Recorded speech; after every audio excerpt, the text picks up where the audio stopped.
The grand chamber of the Zephyrite Supreme Council gleamed with the light of 1,000 ceremonial candles. Ambassador Krelix stood at the center, his forearms raised high, his voice echoing through the vast hall. Around him, the holographic projectors hummed to life, preparing to broadcast the most important message in Zephyrite history. Today, Krelix began, his voice steady with practiced authority, we declare war upon the species known as humanity. The other council members nodded solemnly. They had debated this for months. The humans had crossed into Zephyrite territory. They had established colonies on worlds the Zephyrites had claimed 3,000 years ago. They had ignored every warning, every diplomatic message, every carefully worded threat. The recording began. Krelix read from the ancient texts, invoking the names of Zephyrite gods and heroes. He listed humanity's crimes in the traditional manner, taking care to emphasize each violation of galactic law. The speech took 2 hours. It had been written by the finest poets and scholars in the Empire. Every word carried weight. Every phrase had been carefully chosen to strike fear into the hearts of their enemies. When the recording finished, they transmitted it across all known communication channels. 3,000 languages. Every human colony would receive it. Every human ship. Every human station. The message was clear and unmistakable. The Zephyrite Empire, oldest and most powerful civilization in the known galaxy, had declared war. Krelix felt satisfied. Soon the humans would respond. They would beg for mercy. They would offer tribute. They would withdraw from Zephyrite space and accept their place as a lesser species. This was how it always went. The Zephyrites had fought 17 wars in their long history. They had won 17 wars. The first response came 3 days later. Krelix hurried to the communication center, his heart's beating fast with anticipation. Finally, the humans would show proper respect. Finally, they would understand their mistake. The message was short. Very short. Thank you for your message. The Galactic Relations Office is currently closed for the weekend. Our business hours are Monday through Friday, 9 a.m. to 5 p.m. Earth Standard Time. Someone will respond to your inquiry within 3 to 5 business days. For urgent matters, please press 1. For colony permits, please press 2. Krelix stared at the screen. It was an automatic reply. A recording. The humans had not even bothered to listen to their declaration of war. They had simply filed it away like some minor administrative matter. Perhaps they did not understand, suggested Council Member Theradun. Perhaps their translation was faulty. We sent it in 3,000 languages, Krelix replied, his voice tight, including their own. Then perhaps this is some strange human custom, offered another council member. A negotiating tactic. They wish to appear unconcerned. Krelix considered this. Yes, that must be it. The humans were trying to seem brave. They were hiding their fear behind bureaucratic procedures. This was actually quite clever in a primitive sort of way. We proceed as planned, Krelix announced. The Warfleet launches tomorrow. The Zephyrite Warfleet was magnificent. 200 ships, each one a masterpiece of engineering and art. The flagship alone carried 10,000 warriors. Admiral Vexthor commanded from the bridge, his ceremonial armor polished to perfection. This would be glorious. This would be remembered for generations. As the fleet departed, another message arrived from humanity. Krelix opened it immediately, expecting surrender terms or at least some sign of panic. Dear Zephyrite Empire, the message read, we acknowledge receipt of your declaration of war dated Standard Calendar 2247-09-15. This matter has been forwarded to the appropriate department. Is there anything else we can help you with today? Please rate your customer service experience by clicking the link below. Krelix felt his secondary stomachs twist. This was not normal. This was not how species behaved when faced with annihilation. Should we send another message? Asked his aide, a young diplomat named Prelix. No, Krelix said slowly. We wait. Once our fleet arrives at their borders and begins the attack, they will understand. They will have no choice but to understand. 3 weeks passed. The Zephyrite fleet moved through space at maximum speed. They would reach human territory in another 2 months. Krelix spent his days monitoring human communications, waiting for signs of fear, of military mobilization, of anything that showed they took the threat seriously. Human news broadcasts were baffling. They mentioned the war declaration once briefly. On a program called News at 6, the anchor, a female human with an oddly cheerful expression, spent 15 seconds on it. The Zephyrite Empire has declared war on humanity, she said, smiling at the camera. In other news, celebrity couple Brad Morrison and Jennifer Cole have announced their engagement. We'll have exclusive details after the break, 15 seconds. They had given the most important event in recent galactic history 15 seconds, sandwiched between weather reports and entertainment gossip. Krelix watched in disbelief as human society continued exactly as before. Their ships moved along trade routes without any apparent concern. Their colonies continued construction projects. Their military forces remained scattered across their territory, conducting routine patrols. Perhaps they are in shock, suggested Theridon. Perhaps they cannot comprehend what is happening. But that did not explain the message that arrived 6 weeks after the declaration. It came from Earth's diplomatic office just as promised. 3 to 5 business days, they had said. It had taken 6 weeks. Dear Ambassador Krelix, the message began. Thank you for your declaration of war. We have reviewed your concerns regarding territorial boundaries and unauthorized expansion. Please note that the sectors in question were classified as unclaimed under the Galactic Charter of 2145. However, we understand there may have been a miscommunication. Would you like to schedule a meeting to discuss this matter? Our next available appointment is in 8 months. Please let us know if this time works for you. 8 months. They wanted to schedule a diplomatic meeting in 8 months. While a war fleet was bearing down on their territory, Krelix began to feel something he had not felt in many years. Doubt. Not doubt about Zephyrite superiority. Not doubt about their military might, but doubt about whether the humans actually understood what was happening. Perhaps, Krelix said quietly, perhaps humans are simply very, very stupid. Krelix wanted to believe that. It would make sense. But something in the casual tone of their messages, in the complete lack of concern, suggested something else, something he could not quite identify. The war fleet continued its journey. Admiral Vexthor sent daily reports. Everything was proceeding perfectly. The warriors were ready. The weapons were primed. Soon they would engage the human forces and teach them the price of disrespecting the Zephyrite Empire. Krelix tried to feel confident. But late at night in his private chambers, he found himself watching human broadcasts again. Looking for something. Some sign that they understood. Some hint of fear, he found none. The humans went about their lives as if nothing was happening. As if the greatest military force in the galaxy was not heading toward them with the intent to conquer. It made no sense. It defied all logic, all military theory, all diplomatic precedent. And deep in his heart, Krelix began to wonder if perhaps the Zephyrites had made a terrible mistake. Captain Maria Santos checked her cargo manifest for the 3rd time that morning.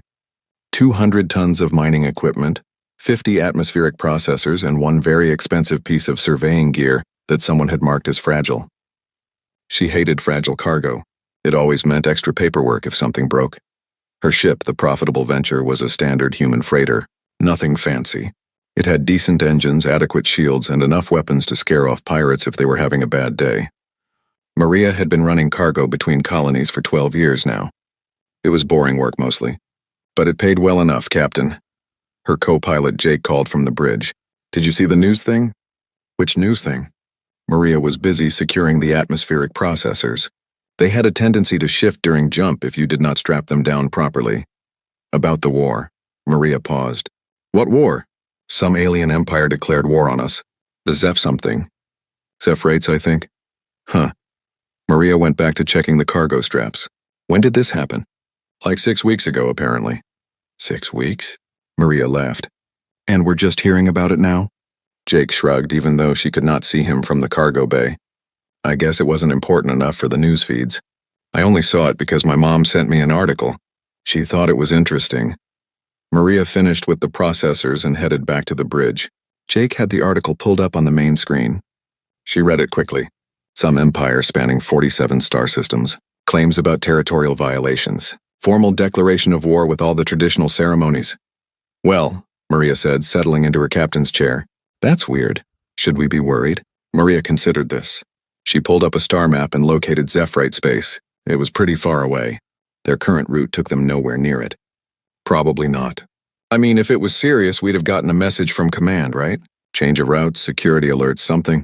Yeah, that makes sense. Jake looked relieved. So we just keep doing our normal run? Unless someone tells us different. Maria started the pre-flight sequence. They were scheduled to leave in 20 minutes. Besides, even if they did want to cause trouble, it would take them forever to get here. Space is big. Really big, Jake agreed. quoting from some old book they both remembered from school. The profitable venture departed on schedule. Maria had a delivery deadline to meet on New Coventry, one of the mining colonies on the frontier. The colony supervisor there was a stickler for punctuality. Late deliveries meant late fees, and late fees meant Maria's bonus got cut. 3 days into the journey, Maria got a message from her sister Rachel, who worked at a military listening post near Jupiter. "Hey sis," the message began. Rachel always looked tired in her videos. Night shifts did that to people. "Mom is freaking out about this war thing. Can you tell her it's nothing? She keeps calling me asking if I'm safe." Maria sent back a quick reply. "Tell Mom the war is like 3 months away from even getting close to human space. If that, the military probably forgot about it already. Love you." That was true enough. Maria had checked the official channels. There was a single notice about the HFY declaration buried in the military briefings. Status acknowledged. Response pending diplomatic review. Threat level low. It was right there between a notice about updated uniform regulations and a reminder about the annual physical fitness tests. New Coventry appeared on their sensors exactly on schedule. The colony sat on a mineral-rich world that looked like a big brown rock from space. 3,000 miners lived there, pulling rare metals out of the ground and shipping them back to Earth. It was hard work, dangerous sometimes, but the pay was incredible. Maria brought the profitable venture into orbit and hailed the colony. "Profitable venture. This is New Coventry Control," a bored voice responded. "You're cleared for landing at Base 7. Try not to scratch the paint this time." "That was one time," Maria muttered. "And it was barely a scratch," Jake grinned. "It was a pretty big scratch, Captain." They landed smoothly. The mining equipment was unloaded by local workers who looked like they had just finished a long shift.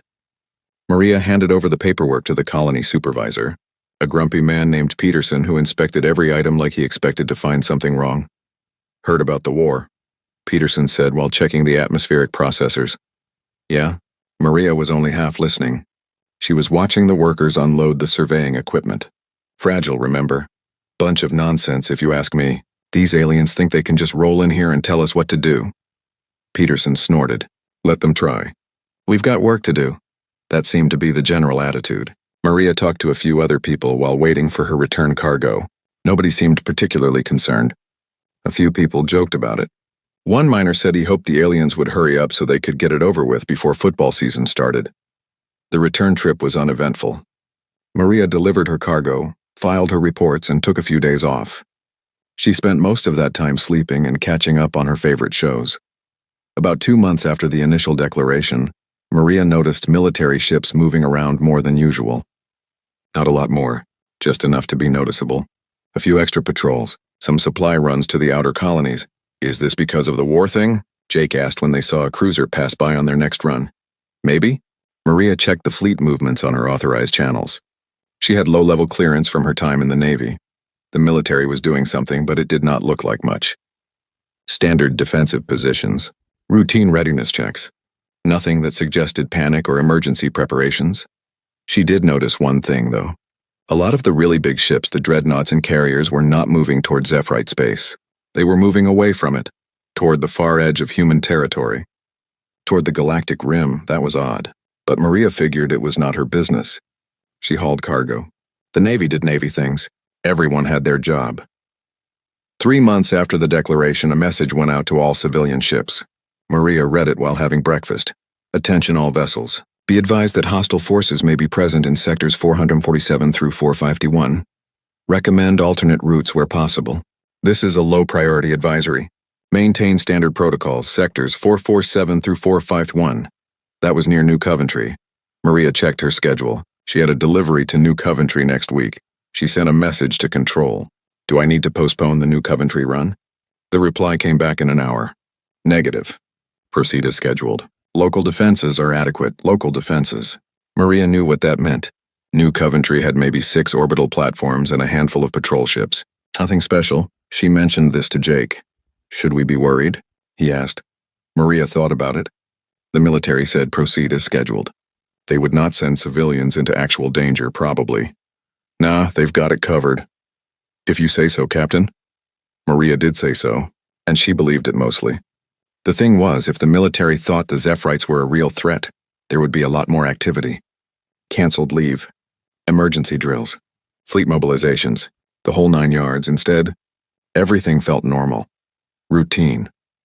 Like the war was just another item on a very long list of things happening in a very big galaxy.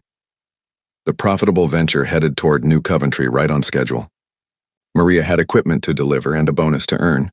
War or no war, bills did not pay themselves. Somewhere out in the dark, the Zephyrite fleet was getting closer. But space was big, really big, and Maria Santos had cargo to haul. Commander Jothik stood on the bridge of the Zephyrite flagship Glory of Ages and watched the human colony grow larger on the view screen. New Coventry, they called it, a mining world according to their intelligence. Population around 50,000. Minimal defenses. This would be their first conquest, the beginning of the campaign. Soon the humans would understand what it meant to face the Zephyrite Empire. All ships, battle formation, Admiral Vexthor commanded. His voice rang with confidence. 200 ships moved into position with practiced precision. It was beautiful, terrifying, overwhelming. Commander, the sensor officer reported. We're detecting 6 orbital defense platforms and 3 patrol ships. Jothik frowned. Only 3 patrol ships? Are you certain? Yes, Commander. They appear to be standard patrol craft. Nothing larger. This was suspicious. Where was the main defense fleet? Where were the reinforcements? The humans must have known they were coming. They'd had months to prepare. Perhaps they fled, suggested the sensor officer. Or perhaps it's a trap, Jothik countered. He'd studied human tactics during the journey. They were an unpredictable species, aggressive, reckless. They might have hidden their forces somehow. Begin scanning for cloaked vessels, Admiral Vexthor ordered. And someone hail those patrol ships. Give them a chance to surrender before we destroy them. The communications officer opened a channel. Attention, human vessels. This is the Zephyrite Imperial Fleet. You are ordered to surrender immediately or face destruction. The reply came quickly, too quickly. The humans did not sound afraid at all. Yeah, we got your message. Hold on a second. There was a pause.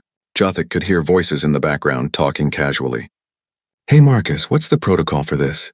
Is it Form 27B or 28B? How should I know? Check the manual. The manual is like 3,000 pages long, man. Just tell them we're not surrendering. That seems pretty standard. The human came back on the channel. Sorry about that. We're not surrendering. Also, you're in violation of colonial airspace regulations. You need to file for proper clearance before entering orbit. Jothik stared at the communications officer. The communications officer stared back, equally confused. Did they just cite airspace regulations? Jothik asked. I believe so, Commander. Admiral Vexthor's expression hardened. Destroy them. The Zephyrite fleet opened fire. Energy beams lanced through space, bright and deadly. The first orbital platform exploded in a satisfying burst of debris. Then the second. The third took a few more hits but eventually succumbed. The human patrol ships dodged and weaved, surprisingly nimble. They returned fire with their own weapons. Not particularly powerful weapons, but accurate. One of the Zephyrite cruisers took damage to its port shields. All ships concentrate fire on the patrol vessels, Vexthor commanded. 3 Zephyrite cruisers surrounded 1 human patrol ship. It was a small vessel, maybe a tenth their size. It fired at them continuously, hitting with annoying precision, but its weapons could not penetrate their shields. They fight well for primitives, Jothik admitted. Then something strange happened. The human ship broadcast a message. Oh, come on. I'm missing the game for this. The game? What game? Another human voice responded. Stop complaining and focus. We need to hold them off until the civilians evacuate. The game is tied. It's the championship? Do you know how long I've waited? The transmission cut off as another Zephyrite cruiser joined the attack. The human ship's shields finally failed. It tried to retreat, limping away, trailing sparks, but a final barrage caught it amidships. The vessel went dark and began to drift. 2 patrol ships down, 1 remaining. It was fighting 3 Zephyrite cruisers at once, somehow managing to avoid most of their fire. How is it doing that? Jothik wondered aloud. The human ship's pilot was incredibly skilled, dancing between energy beams that should have obliterated it. Probably lucky, the weapons officer suggested, but it was not luck. Jothik could tell. The human pilot knew exactly what they were doing. Every move was calculated precise. They were not trying to win. They were trying to survive. To delay, but delay what? The colony was defenseless. The platforms were destroyed. The patrol ships were beaten. Final warning to the human vessel, Vexthor said. Surrender or be destroyed. The human response was immediate. Yeah, that's gonna be a no from me, buddy. But hey, good effort with the threatening. Real scary. Really selling it. Jathik felt his neck ridges flush with anger. These humans had no respect. No dignity. They mocked them even in defeat. Destroy them, Vexthor ordered coldly. It took another 5 minutes. The human ship fought until its weapons failed, until its engines died, until it was nothing but a drifting hull, but it never surrendered. All hostile vessels eliminated, the sensor officer reported. The colony is defenseless. Begin landing operations, Vexthor commanded. Commander Jathik, you will lead the ground forces. Take the colony. Show them what it means to defy the Zephyrite Empire. Jathik assembled his warriors. They boarded the landing craft with pride and anticipation. This was what they had trained for, what they had dreamed of: glory in battle, victory and conquest. The landing craft descended through the atmosphere. New Coventry's surface was ugly. Brown dirt, gray rocks, mining facilities scattered across the landscape. The colony's main settlement was a collection of prefabricated buildings and industrial complexes. They landed at the main spaceport. Jathik expected resistance. Armed defenders, barricades, something. Instead, they found a crowd of humans standing around looking annoyed. One of them, a large male with a graying beard, stepped forward. You're the invading army? Jathik raised his weapon. I am Commander Jathik of the Zephyrite Imperial Forces. This colony is now under Zephyrite control. You will surrender immediately. The human looked back at the crowd. They're serious. Huh, another human said. That's actually happening then. Apparently. The bearded human turned back to Jathik. Look, I'm Peterson. I run this colony. Can you guys at least let us finish the current mining shift? We're behind on quotas as it is, and this really isn't helping. Jathik was speechless. They were being invaded and this human was worried about mining quotas? You are prisoners of war, Jathik said slowly, enunciating each word. You have no say in what happens now. Peterson sighed heavily. Fine, but you're explaining this to corporate. They're going to be pissed about the production delays. Over the next few hours, Jathik's warriors occupied the colony. The humans offered no resistance. They complained a lot, but they did not fight. They just went about securing equipment, backing up data, and grumbling about the inconvenience.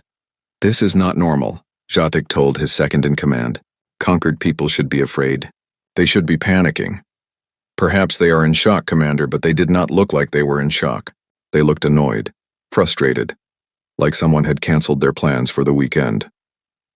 One human, a young female, approached Jathik. Excuse me, are you in charge? I am Commander Jathik. Great. Look, we've got some volatile chemicals in Storage Bay 7. If you guys are going to be moving stuff around, be careful with those. They're explosive. And expensive. You're giving me safety warnings. Well, yeah. I mean, you blow up the chemicals, you blow up half the colony, and then nobody wins, right? Just trying to help? Jathik did not know what to say. This was the strangest conquest he had ever participated in. The humans acted like this was a minor inconvenience, not a catastrophic military defeat. That night, Jathik sent his report to the fleet. Colony secured. Minimal resistance. Human forces defeated. Population compliant but unusual. He wanted to say more. Wanted to express his confusion, his unease. But how could he explain this feeling? This sense that something was very, very wrong? The humans acted like they did not care. Like this war did not matter, and that terrified him more than any weapon ever could. Intelligence Officer Meredith had been analyzing human data for 3 weeks now. At first, it had seemed straightforward. Learn about human military capabilities, find their weaknesses, standard intelligence work, but nothing about humans was standard.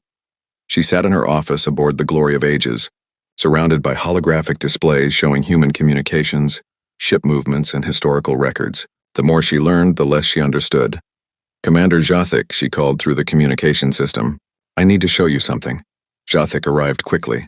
Since the occupation of New Coventry, he had been eager for any information that might explain human behavior.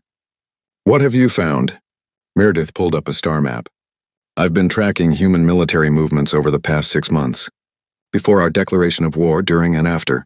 And they barely changed. She highlighted several regions. Some minor repositioning. A few extra patrols near our expected route. But nothing significant. No mobilization. No recall of forces. No emergency preparations. Perhaps they are incompetent, Jathik suggested. That's what I thought at first. Meredith pulled up another display. But look at this. Human ship designs. Every single one of their vessels, even civilian freighters, has military-grade shields and weapons. Their colony structures are reinforced to withstand orbital bombardment. Their mining equipment can be converted to weapons manufacturing in days. Jothik studied the data. They prepare their entire society for war. It's more than that. Meredith's hands trembled slightly as she pulled up more files. I started digging into their history, their recent history, the things they've been fighting. She displayed an incident report from 5 years ago. The Void Swarm, ever heard of it? Jothik shook his head. Neither had I. It came from beyond the galactic rim, millions of creatures that could survive in hard vacuum. They consumed everything organic. 3 human colonies were attacked. Meredith paused. The humans fought them off. Lost 50,000 people, but they won, and we never heard about it because they classified the entire incident. That's impressive, but that's not even the concerning part. Meredith pulled up another file. 2 years ago, something happened to the Prometheus colony. Population 200,000. The colony went silent for 3 days. When human military forces arrived, everyone was alive but changed somehow. The reports are heavily redacted, but what I could find, she trailed off. What? The humans sterilized the entire planet from orbit. Killed all 200,000 of their own people. Then they established a permanent quarantine zone around it. Anyone who goes near that planet without authorization gets destroyed on sight, no questions asked. Jothik felt cold. They killed their own colony. To stop whatever was there from spreading, Meredith pulled up more files. There's more. Encounters with something called the Twisted. Reality-bending entities that exist partially outside normal space. The humans fought them in the Kepler sector. And here, look at this. Ship logs from the frontier. References to something they just call the thing we don't talk about. The thing we don't talk about? That's all it says. No details, no description. Just warnings to stay away from certain areas. Entire sectors where human ships refuse to go. Meredith met Jothik's eyes. Commander, I think I know why the humans didn't respond to our declaration of war. Why? Because they're already fighting wars that make ours look like a border dispute. They're fighting things that would give us nightmares, things we can't even imagine. Jothik sat down heavily. That can't be true. We would have heard. The galactic community would know, would we? Meredith pulled up human communication logs. Look at how they talk about these threats. Casual, matter of fact, like it's just part of their normal routine. They've been dealing with existential horrors for decades, and they've gotten so good at it that they don't even bother telling anyone else. She pulled up one final document, a human military report. This is from 3 months ago, around the time we declared war. It's a threat assessment of the Zephyrite Empire. Jothik leaned forward. What does it say? Threat level minimal. Recommendation: standard diplomatic protocols. Monitor situation. To not redirect resources from primary operations. Meredith's voice was hollow. We're not even a priority. We're barely a footnote. Jothik felt sick. What are their primary operations? Meredith pulled up a tactical map. It showed the deployment of human military forces. The majority of their fleet, their biggest ships, their best warriors, were all concentrated on the far side of human territory. Away from Zephyrite space, they're fighting something out there, Meredith said quietly. Something on the galactic rim. Something so dangerous that they keep their entire main battle fleet there permanently. What is it? I don't know. The records are too heavily classified. But look at the ship logs from vessels that return from that region. She pulled up several reports. Ships with battle damage that should have been impossible. Crew members suffering from psychological trauma. Requests for specialized ammunition that violated 3 different galactic treaties. One log entry stood out. It was from the human dreadnought Indomitable, returning from a 3-month deployment on the rim. All hands accounted for. Victory achieved but Pyrrhic. Enemy forces repelled but not eliminated. They'll be back. They're always back.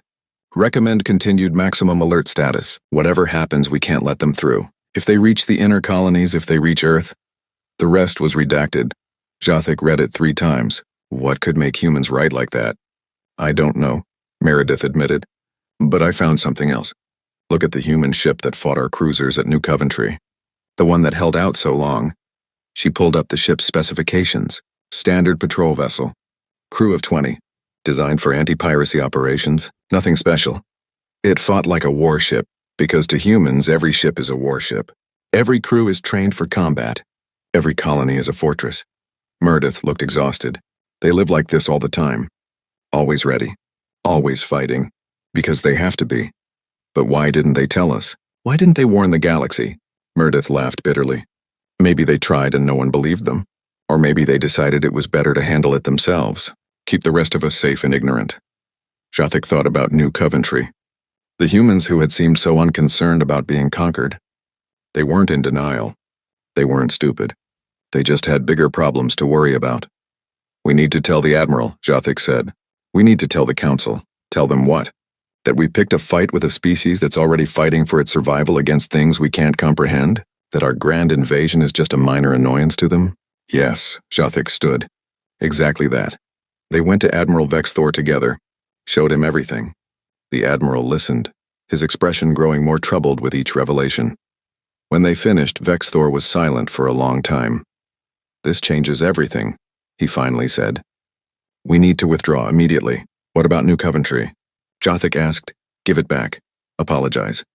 Do whatever it takes to end this war before we attract their serious attention. Vexthor pulled up the fleet status. Because if we make them angry enough to redirect even a fraction of their real military force toward us, we won't survive. As they prepared the withdrawal orders, Meredith noticed something on her sensors. Admiral, we have incoming ships. Zephrite reinforcements? No, sir, human vessels, moving past us at high speed. They watched as a formation of human warships appeared on their sensors. These were not patrol vessels. These were the real thing. Dreadnoughts, carriers, ships bristling with weapons they couldn't identify. The human fleet did not slow down. Did not acknowledge them. Just passed by like the Zephrite armada was not even there. One of the human ships sent a brief message as it passed. Excuse us. On our way to handle something. Try not to blow anything else up while we're gone. Jathik watched them disappear into the distance, heading toward the galactic rim. What are they going to fight? He whispered. No one answered, because no one wanted to know. Ambassador Krelix received the urgent message from Admiral Vexthor while preparing his evening meal. The war had been going so well, or so he thought. New Coventry conquered. Human resistance minimal. Everything according to plan. The message changed everything. Return to the Council immediately. Emergency session. We are withdrawing all forces. Withdrawing? After just one conquest? This made no sense. Krelix rushed to the Council chambers.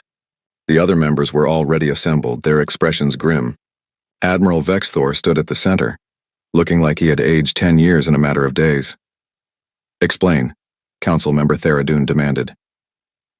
Vexthor played the intelligence reports, the data about human military capabilities, the classified incidents, the threats they faced, the enormous fleet stationed at the galactic rim. The Council watched in growing horror. This cannot be accurate, one member protested. Our intelligence must be mistaken. It's all verified, Vexthor replied. Multiple sources, cross-referenced. The humans have been fighting a war we knew nothing about. A war that makes ours look insignificant. Krelix felt his world tilting. They had poked a sleeping giant. Worse, they had poked a giant that was already busy fighting monsters. We withdraw immediately, Krelix announced.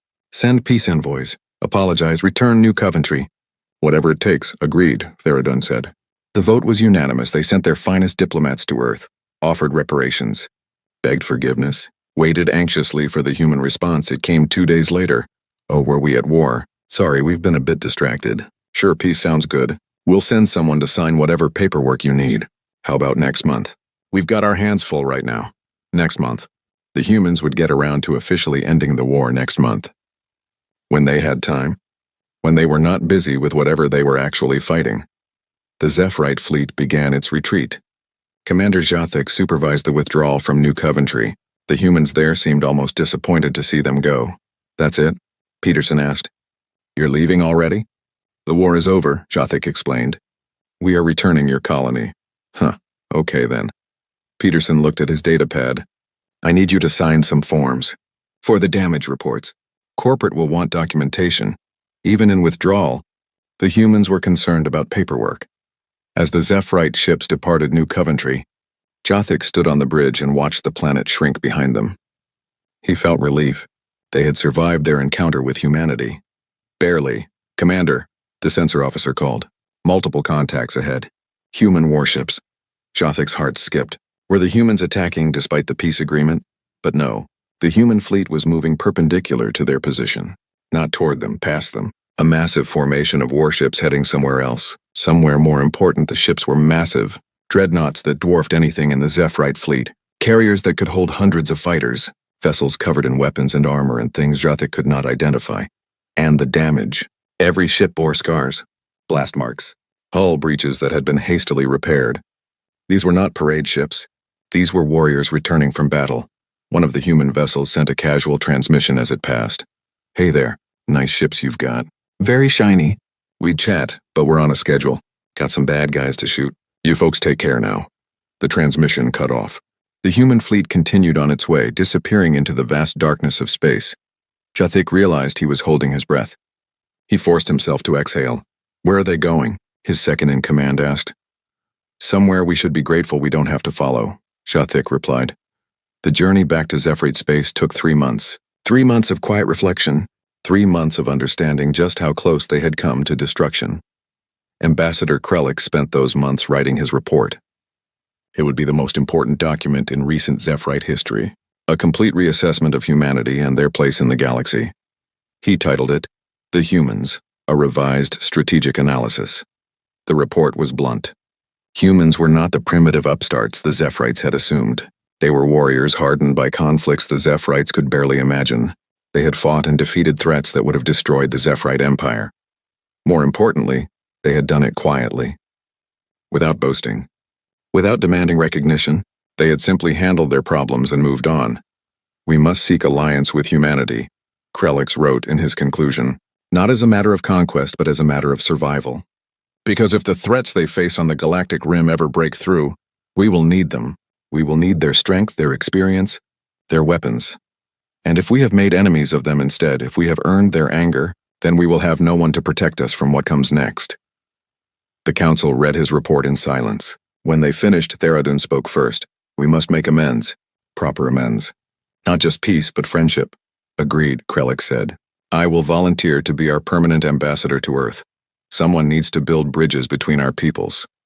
And someone needs to find out what they're fighting," another council member added. "We need to know what threats exist out there, what dangers we've been ignorant of." Admiral Vexthor, who had been sitting quietly, finally spoke. "I saw one of their wounded ships up close. During the withdrawal. The damage it had sustained should have destroyed it 10 times over. But it was still flying, still fighting." He paused, his expression haunted. "Whatever did that to them, whatever they're fighting out there in the dark, I hope we never have to face it ourselves, because if we do, I don't think we'll survive." The council adjourned. Krellick returned to his quarters and began preparing for his new role. Ambassador to Earth. Bridge builder between civilizations. He thought about the human who had answered their declaration of war. The bureaucrat who had simply filed it away and sent an automatic response. At the time, it had seemed like disrespect. Now he understood. It was perspective. When you spent your days fighting nightmares from beyond reality, a conventional war with a regional empire was just paperwork. An administrative matter to be handled when time permitted. Months later, Krellick stood on Earth for the first time. The planet was beautiful. Blue oceans.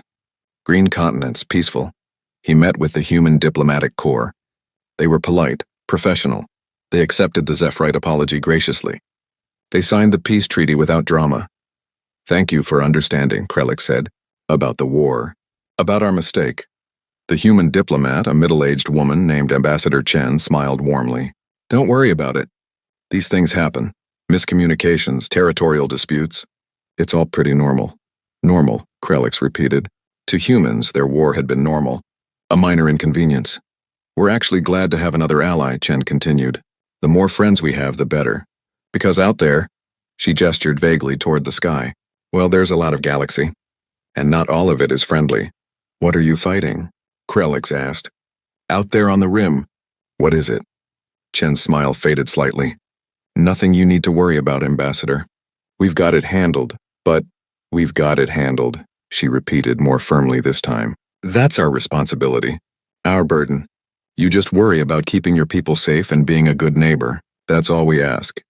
Krellick wanted to press further, wanted to know, but he saw the look in her eyes, the weight of terrible knowledge, the burden of secrets that could not be shared. So he simply nodded. Later, standing on Earth's surface looking up at the stars, Krellick thought about humanity. about their casual strength, their quiet courage, the way they faced horrors beyond comprehension and simply called it handled. Somewhere out there, beyond human space, beyond the rim, something terrible waited. Something that required humanity's full attention. Something that made a war with the Zephyrite Empire barely worth noticing. And humanity stood between that darkness and the rest of the galaxy. Krelix offered a quiet prayer to the Zephyrite gods, not for his own people. They would be fine. Humanity would keep them safe whether they knew it or not. No, he prayed for the humans, for the warriors fighting in the dark, for the defenders holding the line, for the species that had declared themselves the galaxy's silent guardians, because everyone needed someone to watch over them. Even humanity, especially humanity.